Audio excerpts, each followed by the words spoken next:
በስመ አብ ወወልድ ወመንፈስ ቅዱስ አሐዱ አምላክ አሜን። ሁሉን የሚችል ጌታ አምላክ እግዚአብሔር በሕይወትና በጤና የጠበቅከን ሰዓት ሰጠህን። በጌታችን በአምላካችን በማየታችን በኢየሱስ ክርስቶስ ስም ከመንፈስ ቅዱስ ጋር እናመሰግንሃለን። አቤቱ ሁሉን የምችል የታመንክ ጸሎትን የምትሰማ ልመናን የምታደምጥ የልጆችህን የልቡናቸውን መሻት የምትፈጽም እጅግ መልካም የሆንክ አምላክ ቤተሰብን ሁሉ ባርክ፣ ልጆችን ባርክ፣ ትዳርን ባርክ። በቤት ውስጥ የሚገባ ክፉ ጨለማ በብርሃን የተገፈፈ ይሁን። ሰላም በኢትዮጵያም በዓለም ዙሪያ ላሉት ሕዝቦች ሁሉ ቤተሰቦቻቸው ውስጥ ሰላምን፣ በጎነትን፣ በረከትን እና ያንተን መገኘት ብርሃን በቤታቸው ሙላ። በጌታችን በኢየሱስ ክርስቶስ በእርሱ ያለ ክብር ለአብ ለመንፈስ ቅዱስ ይገባል፣ ዛሬም ዘወትርም ለዘላለም አሜን። ተወዳጆች እግዚአብሔር ልጆች ሁላችሁ እንደምንቆያችሁ ሁሉን የሚችል አምላክ መድኃኒት ተሰቅሎ ሁላችንን የከፈለልን ኢየሱስ ክርስቶስ ከሰማይ አባቱ ጋር ከሕያው መንፈሱ ጋር ተወደደ የተመሰገነ ይሁን። እግዚአብሔር ልጆች እግዚአብሔር ቤተሰቦች ባለፈው እናግዛታለን ላላት እህት ያደረኩትን ድጋፍ እግዚአብሔር ይመልስላችሁ፣ በብዙ በረከት ቤታችሁን ይሙላ፣ እግዚአብሔር ይባርካችሁ። በእውነት እየመርቂያችኋለሁ። ዛሬ የምንማረው እንደ እምነታችሁ ይሁንላችሁ የሚል ትምህርት ነው። በጣም ትልቅ ትምህርት ነው የምንማረው። ጌታችን ኢየሱስ ክርስቶስ በወንጌል ከተናገራቸው አስገራሚ ቃላቶች አንዱ ነው። አሁን ያልኩትን ቃል ማቴዎስ ወንጌል ምዕራፍ 9 ቁጥር 29 ላይ እናገኘዋለን። ሁለት አይነ ስውራን ዕውሮች ይላቸዋል መጽሐፍ ቅዱስ። በአሁኑ ዘመን ማየት የተሳናቸው ሰዎች ወደ ጌታ መጥተው ደጋግመው መጮኋቸው በኋላም ጌታ ወደ ቤት ገባ በኋላ ቤት ድረስ መምጣታቸውን ይናገራል። ከዛ በኋላ እኔ እንደማድን እንደምችል ታምናላችሁ አላቸው ይላል። መጽሐፍ ላንብብላችሁ በደንብ እንዲገባ። ኢየሱስም በዚያ ሲያልፍ ሁለት ዕውሮች የዳዊት ልጅ ሆይ ማረን ብለው የጮሁት ተከተሉት።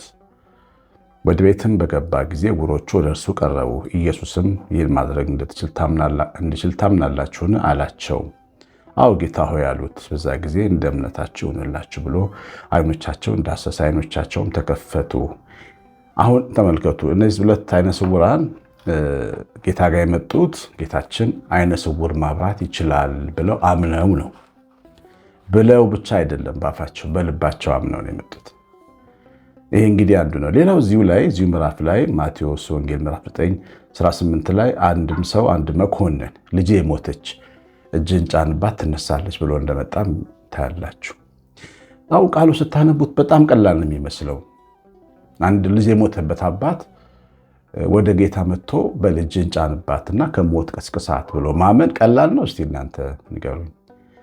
አይበልባችሁና ቤታችን እንዲህ አይነት ነገር ቢፈጠር በሞተው ሰውነት ላይ በበድኑ ላይ እጅን ዘርጋ ብለው ሰዎች አምነው ወደ መምህር ወደ ካህን በቃ እንደዚህ ወደሚያጠምቅ ሰው ሄደው እንደዛ ማድረግ የሚችሉ ይመስላችኋል? ብዙ ጊዜ አይችሉም። ሰው ከሞተ በኋላ ተስፋ ይቆርጣል።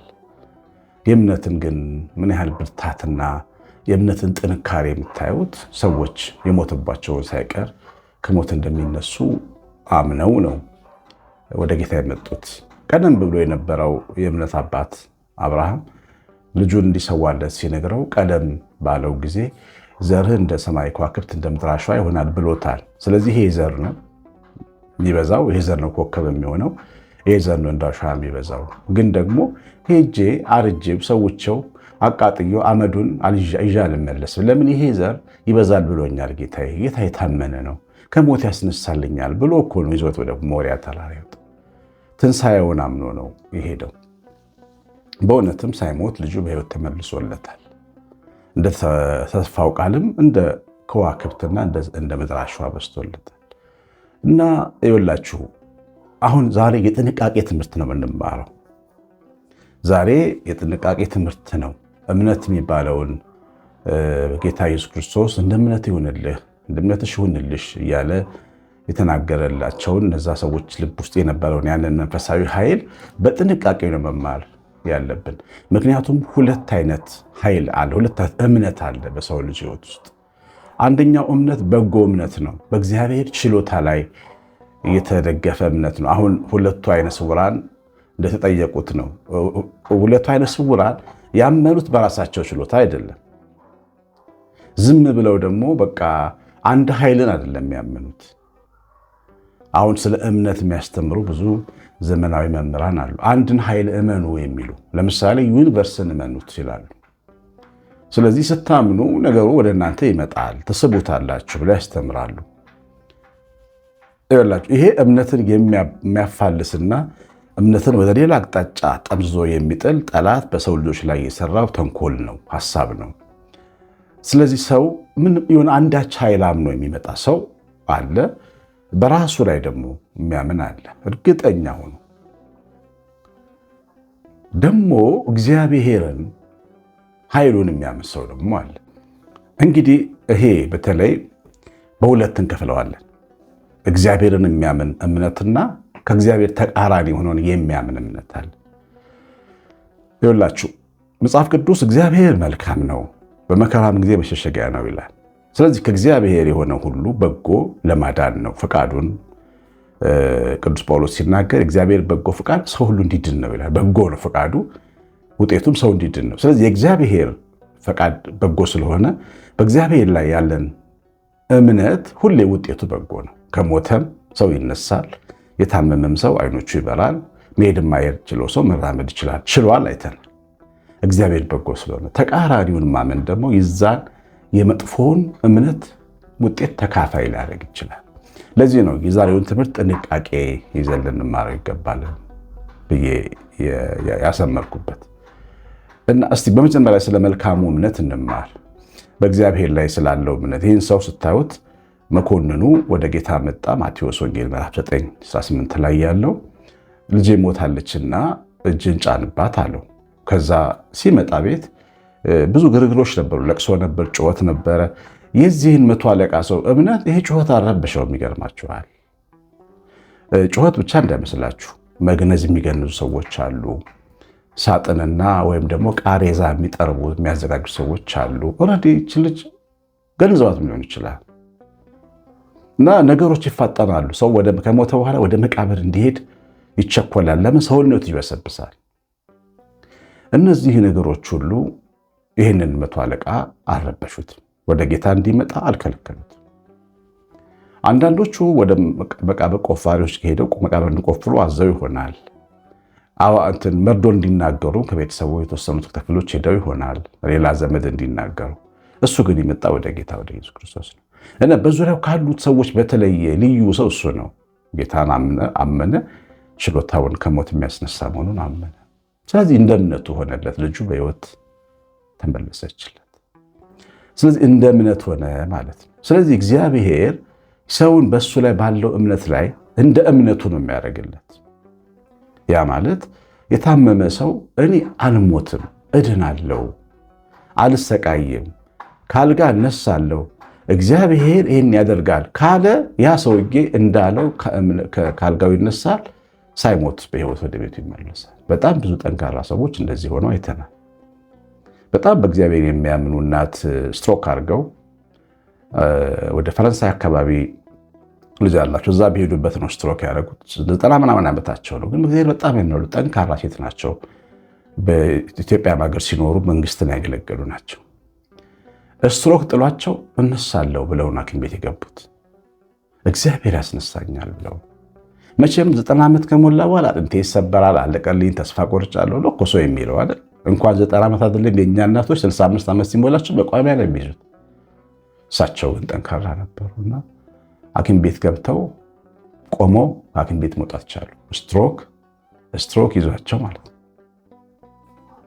ስትሮክ ድነው ቆመው ወጡ። እምነታቸው አዳናቸው። በእግዚአብሔር ላይ ያላቸው ማለት ግልጽና ምንም ውስብስብ የሌለው ነገር ነው። ልጄ ታማለች ወይ ልጄ ችግር ውስጥ ነች ወይም ደግሞ ልጄ አንድ ነገር እየሞከረች ነው፣ እግዚአብሔር ይረዳታል፣ ይሳካላታል ብሎ ማመን ሊሳካ ያደርጋል። እግዚአብሔር ላይ ያለ እምነት ነው። ደግሞ እምነትን ሳይፈሩ መናገር ያስፈልጋል። እንደውም ልንገራችሁ፣ ትክክለኛው እምነት ሳይፈሩ የሚናገሩት እምነት ነው። ዳዊት እንዳለው አመንኩኝ ስለዚህም ተናገርኩኝ ይላል። ሰው ካመነ ነው የሚናገረው። ኢየሱስ ጌታ እንደሆነ በልብ ስታመን በአፍ ስትመሰክር ትናል። ለምን በአፍ መመስከር የፈለገው? እምነት ሲናገሩበት ነው እርግጠኝነቱ የሚታወቀው። አንዳንዴ ልባችን ያምንና ባይሆንስ አፍሬ ሆን እግዚአብሔር ባያረገው እንደዚህ ቢሆንስ ብለን ቶሎ ልባችን ውስጥ ያለውን የጨለምተኝነት ስሜት እንሰማና በእግዚአብሔር ላይ ያለን እምነት ግማሽ እናደርጋለን ማለት ነው። አንናገረው ግን ደፍረው የሚናገሩ ደግሞ አሉ። እንደ የመስዋዕት በጌታ አለ ሲለው አብርሃምን ይስሐቅ እግዚአብሔር ያዘጋጃል እና ባሮቹን ደግሞ ሲያሰናብታቸው እነዛ የአብርሃም ባሮች እናንተ እዚህ ቆዩ፣ እኔና ልጄ ግን ሰውተን እንመለሳለን። ሰውቶ መመለስ እንዳለ ያምናል ማለት መመለስ እንዳለ እርግጠኛ ሆኖ ተናገረ። ሰዋለኝ እኮ ብሎታል እግዚአብሔር። ልጁ ቀርቶ ብቻውን እንደሚመለስ ለምን አላሰበም? ግን እንመለሳለን አለ ተናገረ። እምነቱ ለባሮቹ ባልመለስ እንደዛ ባሮቼ ምን ይሉኛል? አምላኬን ይታዘቡብኛል ብሎ አልፈራም። እግዚአብሔር ያደርጋል ብሎ አመና። ስለዚህም እምነት እንደዚህ አይነት በእግዚአብሔር ላይ በጣም ጭክን ብሎ እርግጠኛ ሆኖ መናገር ያስፈልጋል። ምንም ከባድ ጉዳይ ቢኖርን ጉዳይን እግዚአብሔር ያሳካል ብሎ አምኖ መውጣት። ታመን ከሆነ እግዚአብሔር ያድነኛል ብለን አምነን ደጋግመን መናገር። አንዳንዴ ውስብስብ ነገር በሕይወታችን የሚያጋጥመን ከሆነ ያስተካክለዋል የኔን ሕይወት እቃናለሁ፣ ብሩህ ቀን አለኝ፣ እግዚአብሔር ይረዳኛል ብሎ በተደጋጋሚ ማመን እንደ እምነት እንዲሆን ያደርጋል። ለምን? ያመንነው ሁሉን የሚችለውን አምላክ እግዚአብሔር ስለሆነ። እንደዚህ አይነት ልምምድ ይኑራችሁ በብዙ አቅጣጫ ነው። አሁን በአንድ ነገር ብቻ አይደለም፣ በህመም ብቻም ሳይሆን በብዙ ነገር አቅጣጫ እግዚአብሔር እንደሚረዳ በእግዚአብሔር ኃይል ሰዎች ችግሮቻቸው ሁሉ ቀላሎች እንደሆኑ መረዳት ያስፈልጋል። ይሄ በጎ እምነት ነው። ተቃራኒው ደግሞ እምነት አለ፣ ጨለማው እምነት።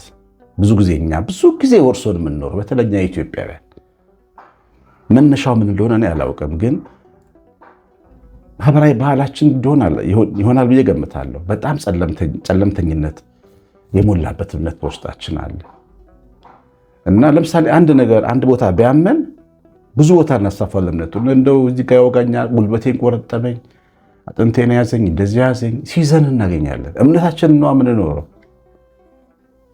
ውጋቱን በፈውስ ማሰናበት እየተቻለ በሌላ በሽታ በተለይ እናቶች እንደው ምንም ጤና አይሰማኝም፣ የሆነ ነገር ሲፈጠር ጤና አይሰማኝም፣ በሽታ ይመጣል ማለት ነው እዛ ሰው ላይ። ሰው እምነቱ ያነዋ ችግሮች ይደራረቡብኛል፣ ነገር ይወሳሰብብኛል የሚሉ ሰዎች አሉ። እውነት ነው፣ ይወሳሰብባቸዋል። በሄዱበት ቦታ ሁሉ እንቅፋት። እምነታቸው እሱ ነው። ጨለማውን ማመን ነው። አንዳንድ ሳናቀው ማናቀውን ኃይል እናምናለን፣ ግን አናቅም።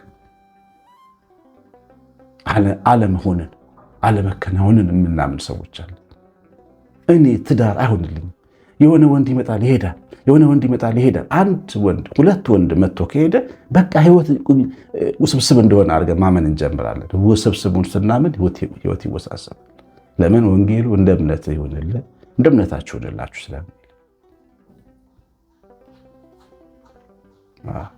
ኃጢአተኛ ነኝ እኔ መቼም ቆሜ አልራመድም፣ መቼም ሰው አልሆንም የሚሉ መንፈሳዊ ሰዎች አሉ።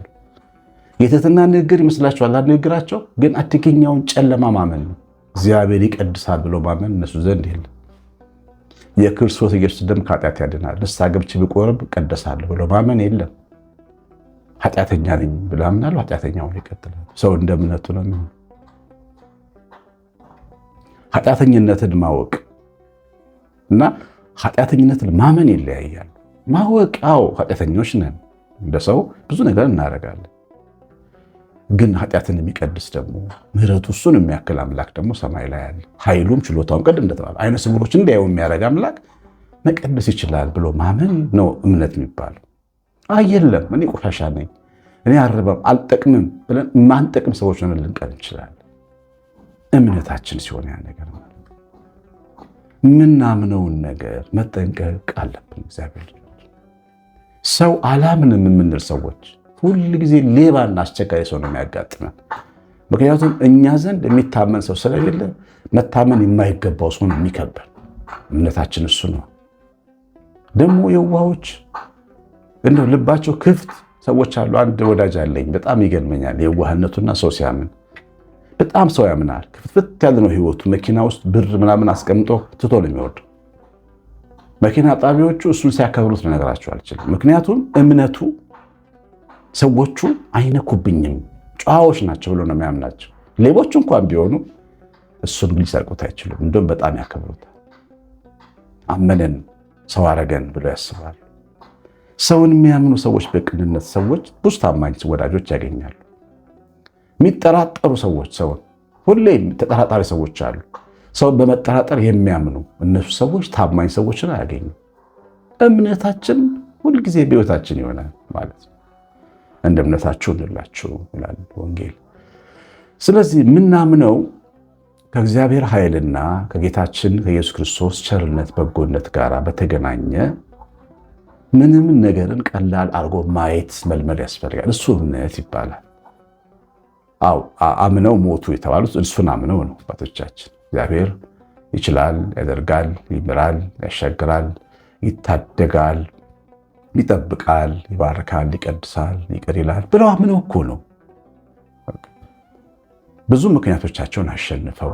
ደግሞ የሚገርማችሁ ስታምኑ የህሊና አመክንዮአዊ ሙግት ይገጥማችኋል። ከገዛ ውስጣችሁ ጋር ትታገላላችሁ።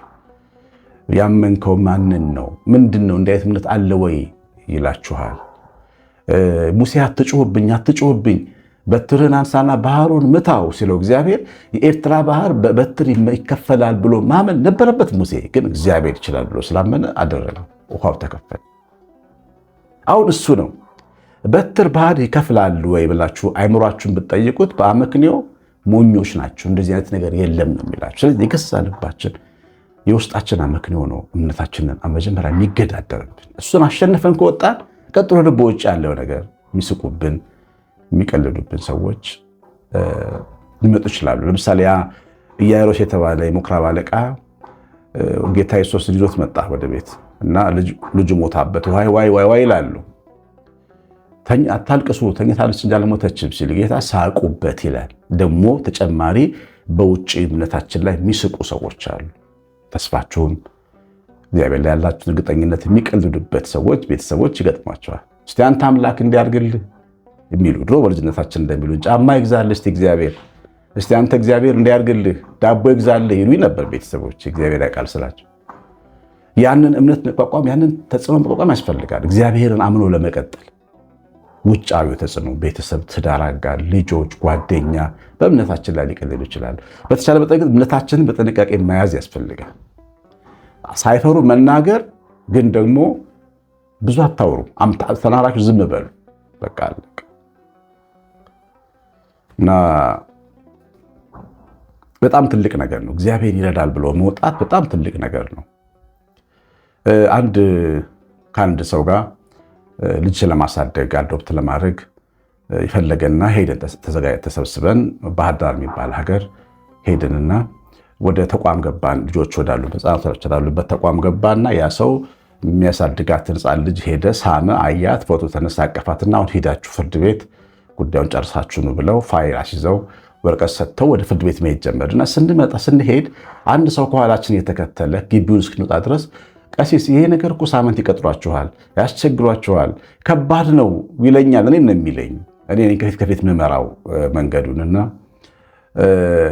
ደጋግሞ አለኝና ገባኝ። ይሄ ድምፅ ከሴጣን እንደመጣ ማለት ዞር ብዬ እግዚአብሔር ይረዳናል፣ አሸንፈን ጨርሰን እንመጣለን አልኩት እና የመጣ ነው የሄድ ነው። ጠዋት ዛሬ ሄደን ነገ ጠዋት ለመመለስ ነው ትኬት ቆርጠን ሄድ ነው።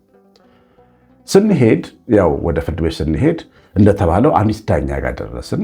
ስንሄድ ለአንድ ሳምንት ነው፣ ከሳምንት በኋላ ቀጠሪያችኋለሁ አለች። ቀና ብለን አላየችንም እና ልናስረዳ ስንሞክር ቀጠሮ ሰጥቻችኋለሁ ብላ ሲሪየስ ሆነች ማለት ነው። ልታናገረን ፈቃደኛ አይደለችም። እና ይሄ ሰው የተናገረው ነገር እውነት መሰለ ማለት ነው። ግን እግዚአብሔር ይረዳናል ያልነው ቃል ግን ያሸነፍ ነበር። ተነስተን ወደ ዋናው የፍርድ ቤቱ ኃላፊ ጋር ገባን። ቢሮ ገብተን ሰላም አልነውና እኛ ከአዲስ አበባ ነው የመጣ ነው፣ ልጅ አዶፕት ልናደርግ ነው የመጣ ነው እንጂ ዝም ብለን እኛ በወንጀል ልንከስ አልመጣንም። ስለዚህ እኛ ከሌላው ጋር እኩል እንዴት እንስተናገዳለን? ጉዳያችንን የሚያይልን ዳኛ ስጠንና ጨርሰን እንሂድ አልነው። ተደሰተ ሰውየው። ልትወስዱ ነው የመጣችሁት? በጣም ደስ አለ። እናንተማ አንዱም ቅድሚያ ሊገባችሁ ምስጋና ይገባችኋል እያለ ተነስቶ ብዙ ዳኞች ናቸው እንግዲህ በዕለቱ የተሰየሙት። ብዙ ሰው የሌለበት አንድ ክፍል ውስጥ ወሰደንና አንድ ሴት ዳኛ ጋር እይላቸው ይሄን ኬዝ ብሎ ሰጣት።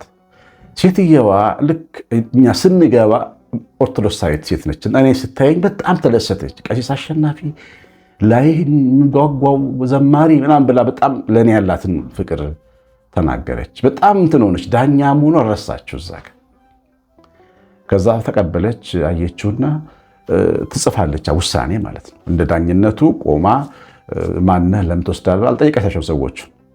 በቃ የኛ መምጣት እዛ ቤት በጣም ደስታ ፈጠረባትና ውሳኔ ትጽፋለች። እኛ ሀገር ውሳኔ በእጅ ነው የሚጻፈው። የጻፈች በቃ ስለ መዝሙር ትነግረኛለች። በጣም እኮ እንዲህ መዝሙር ልቤ ይነካል፣ ዩቲዩብ ላይ ታዳምጣለች፣ ትምህርት እኮ ልቤ ይነካል እያለች ውሳኔውን ጽፋ ጨርሳ ሰጠችን ማለት ነው። 30 ደቂቃ አልፈጀብን እና ውሳኔውን ይዘን ተመልሰን ወደዛ ሄድን። ስንገባ ያን ሰው ጥሩልን ብለን አስጠራን። አየህ እንዳልነው እግዚአብሔር ረድቶን መጣን። ሳምንት አልተቀጠለም። ይሄው እግዚአብሔር ረዳ። ያው ሰውየው ዝም ብሎ ሄደ። የሆነ ነገር ተመራሩ ያምናሉ። ሁሌ እምነታችንን ፊት ለፊት መናገር አለብን፣ መናገር ሳንፈራ እና ከጥቃት መከላከልም አለብን። ቅድም እንዳልኳችሁ ከውስጣችን አመክንዮ ከውስጣችን ከሚመጣ ሎጂክ እንደገና ደግሞ ውጫችን ከሚመጡ እንደዚህ አይነት ድምፆች ከቤተሰብ ከምን ሁኔታዎች አንዳንድ የማይመስሉ ሲሆኑ ለምሳሌ አብርሃም ልጅ ወልዳለሁ ሲል የበለጠ ሳራ ስታረጅ ሁኔታዎች እምነት ሊያደክሙ ይችላሉ። ግን እግዚአብሔር ላይ ያለን እምነት ወይም የእግዚአብሔር ችሎታ ከሁኔታ በላይ መሆኑን እርግጠኞች መሆን አለበት። ይህንን እምነት ሰው ሲለማመድ ህይወቱ በጣም ትልቅ የተራራ ጫፍ ላይ ነው የሚቀመጥ። ይህን ማወቅ ያስፈልጋል። ወደ ትልቅ ከፍታ ነው የሚሄደው። እንደ እምነታችሁ እንላችሁ የሚለው ሐሳብ ይህን ይመስላል። የሰማነውን በልቦናችን ይጻፍልን። እግዚአብሔር ቸርነት እናታችን የእመቤታችን ረድኤት በረከት የምላት ጥበቃ አብሮን ይሁን። የኢየሱስ ክርስቶስ ብርሃን ቤታችሁን ይሙላ። እግዚአብሔር ይባርካችሁ። ትምህርቱ ላይ ኮሜንት አድርጉ፣ ላይክ አድርጉ። ምንም ኮሜንት ሳታደርጉ አትውጡ። የሰማችሁ ሰዎች ላይክም ሳታደርጉ አትውጡ። እግዚአብሔር ያያችኋል እና የኔ አገልግሎት ድጋፍ ነው። ይህን አድርጉ ቤተሰቦቼ። ቀሲስ አሸናፊ ገብረማርያም ነኝ።